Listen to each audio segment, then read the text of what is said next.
Hi guys, so in this video I take a brand new DR10 and I pretty much go over it to see if I find any issues with the car. Um, I kind of already started doing a little work as far as just gearing wise. I started putting some gears on it, but I figured let me go ahead and just show you guys how I kind of go over a brand new DR10 that I get in case some of you guys are getting into the Noprep stuff this year. This could help you. I'm gonna try to get a little bit into detail with it. Try to show you as much as I can. I also have other videos that I've done with my previous DR10 showing rebuilds of shocks, stuff like that. So I'll try to bring you guys along on some of the issues I find with it, and hopefully it helps. Looking over the car again, this is a brand new car. This car, so this left rear shock here has some grease. Seems like it's leaking. The car kind of sits on this back corner. It slips a little bit lower, so I know something's wrong with the shock as usual. I guess they haven't fixed that ever since. But other than that, also something new I noticed is this front shock tower. It's a little loose. The screw's not all the way tight, so I should probably tighten that down. But other than that, no other issues I found. I'm surprised that the shock is still an issue with these cars. But again, if you did get a brand new DR10, check your shocks. And you know, if it's leaking, I already have the rebuild kit here, guys. Shock rebuild kit. All right, it's part number 91491. And then also I will be shimming this here with these shims. All right, that's part number 31381. All right, 31381. And I'm going to go ahead and throw 40 and 70 weight shock oil in it. And apart from that, I'm going to change this connector and I'm leave the diffs the way it is. And just run it, guys, and see how it performs and go from there. Just something a little different. So let me go ahead and get into it. So I just tightened down the 2 screws in the front. And that was pretty much it. Problem solved as far as the loose front shock tower. Now I'm going to go ahead and just add the shims in the front suspension really quickly. And then move on to the shocks after that. The shocks usually take a little bit longer. So I'm going to do the easier stuff first. All right, so I just added the blue spacers. You can see right here, if he zooms in, right in there, there's a blue spacer on both sides. See it right there? All right, so now that gap is pretty much closed up. It will not flex at that point. We have that suspension travel right there. All right, so now, let me zoom back in. So now I'm gonna go ahead. I'm gonna start working on the shocks. And I'll change the connector out at some other time. I'm gonna change the shock out. So I'll show you guys that. You guys can see it. That shock there. It is pretty greasy. If you take a look, when I set the car down, it will sit more to the left side. Only the camera shows it, but it definitely sit more to the left. And this shock is loose. It's leaking, so definitely gonna change that out. And pretty much just do some passes with it and see if I can get it down to the 2.6s or so. With this, yeah, it has grease there. 2.6s with this stock motor and ESC combo. But again, eventually, I will be just putting a VXL system in it. All right, and my radio link receiver. I think the radio link receiver will probably go in first before the VXL system. I'm gonna keep this car VXL. The slash would be VXL, and then the low C would remain with the stock system in it. I will also be looking into building an SC car. That would be a whole new ballgame. I'll be probably going with the might be a DRK or maybe the Castle setup. I'm not sure yet, but I'll be dabbling in that. But honestly, this year my goal is to make it out to a few events running the stock class, and then just kind of build my SD cards, kind of work on that for a little bit, and then try that out as well. But for the most part, I'm gonna get into the stock class and just kind of have fun. Hopefully I can make it at least 2 races this year, and you know, just kind of go from there. So you can see this left rear shock here is definitely wet. Even if, even on the CVAs in the back, it has oil in it. You can even see it better now, guys. Here we go. See, my hand has all the oil on it.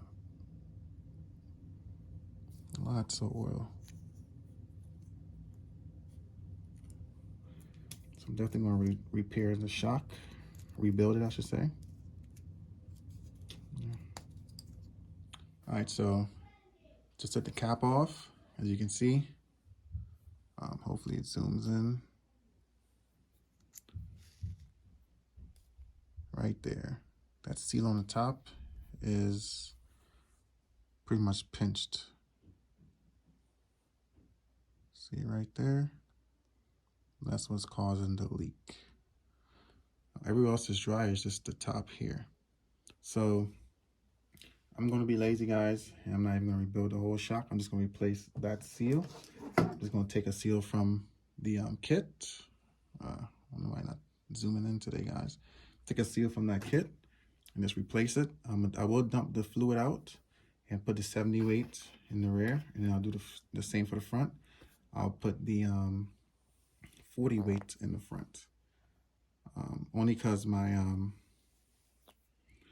my Traxxas, my Slash, I did change the fluids in the front. At least I put that in there. So I will be changing that fluid out.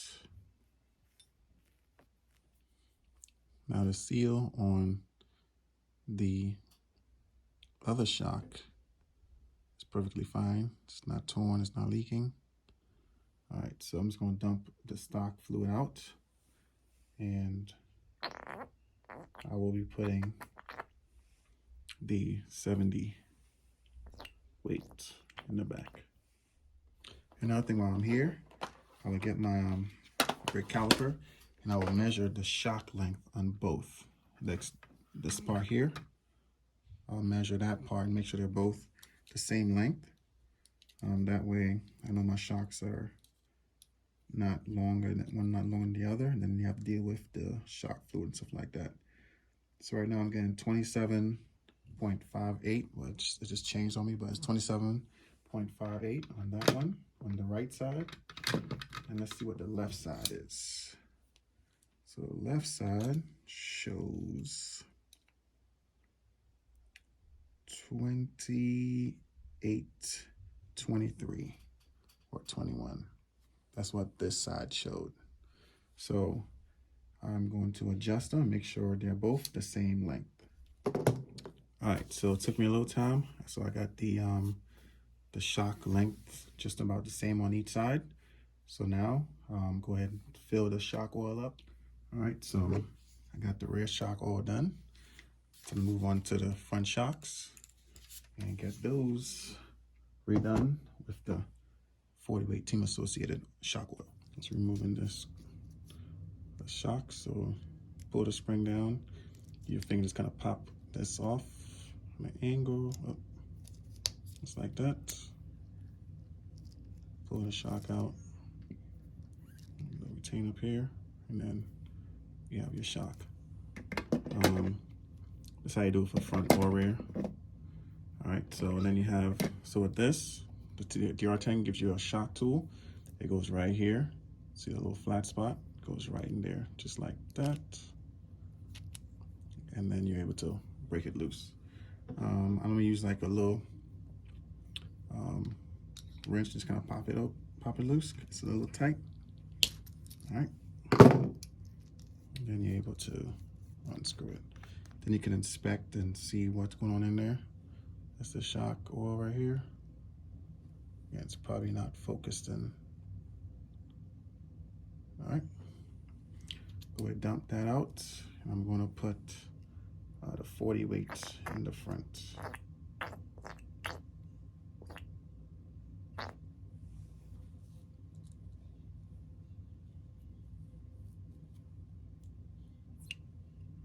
inspected everything, and everything is pretty good. Nothing's bent, nothing's broken or ripped.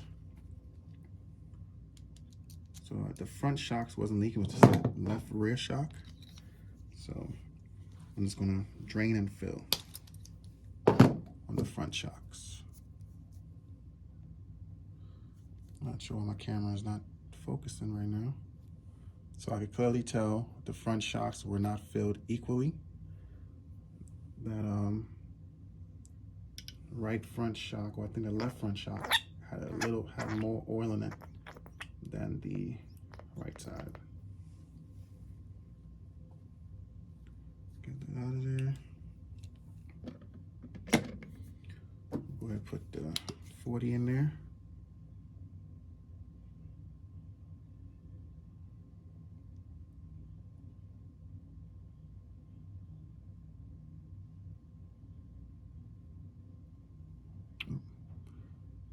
Made a little mess.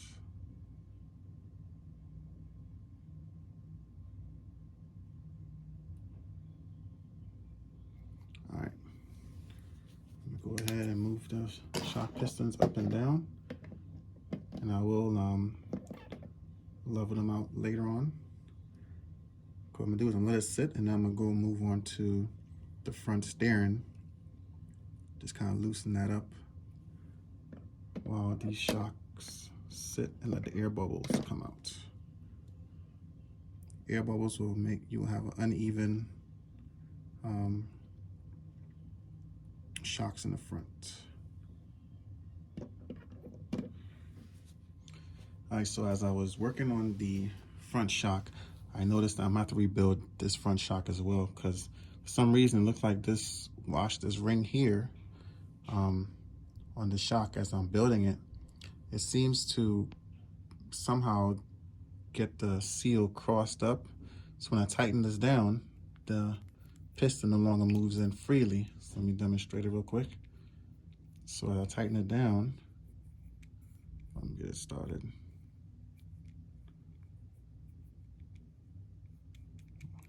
All right, I got it started. As I'm tightening it down, now it's pretty. It locks up. The seal causes the cap to tighten on at an angle. So I'm gonna have to rebuild that and come back to it. All right, so the problem with this one shock, I believe, so this is a new, we can zoom in. That one here is a new shock guide. There's a little step on the top. This is the old one here. You see like that one part here, it's like, seems like it's damaged or something right there. I believe that's what's causing my shock to bind up when I'm rebuilding it. So I'm pretty much gonna just replace this new one here instead of that one and see if it fixed the problem. All right, so now I got both shocks rebuilt. I'm gonna go ahead and put them back together, and then I will be installing it onto the car. So I'm gonna go ahead and drop the springs and all the clips on.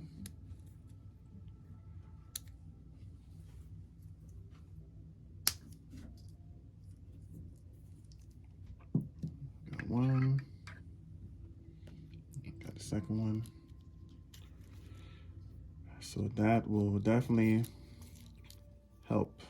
I would have had a lot of issues with this car if I didn't go through it and just took it out and just, start running, making hits on it. So I'm glad that I took it apart, guys. That's for sure. All right, so got the shocks here. That's done. Now, let me see if I can show you the front end of this car. So, like I mentioned, you want to check back here as well. Make sure this is not binding up. It wouldn't. It moves pretty good. Make sure it's not getting stuck, or else you would never get the car to center and go straight. Like if you have to make a quick adjustments in your run, it will never go back to the straight position. It's going to keep going left or right. It will never go back straight. So you'll be losing time in that aspect as well. So make sure this is not binding up also. All right, so I'm gonna go ahead, put the front end back on the car, put the shocks on, and then move on to the next thing that we're gonna do to the car. All right, so I had forgotten to measure on video, but I did measure.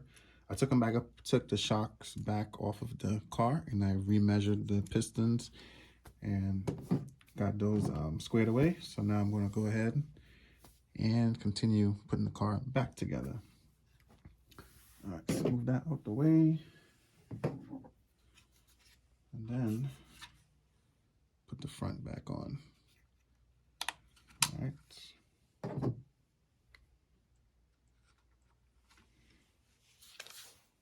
So the first 2 screws I put in will be these 2 here in the bottom. And then you could put the 2 here on the top to kind of hold it in place, and then put the rest of the screws back in. Okay, so it is all back together now for the most part.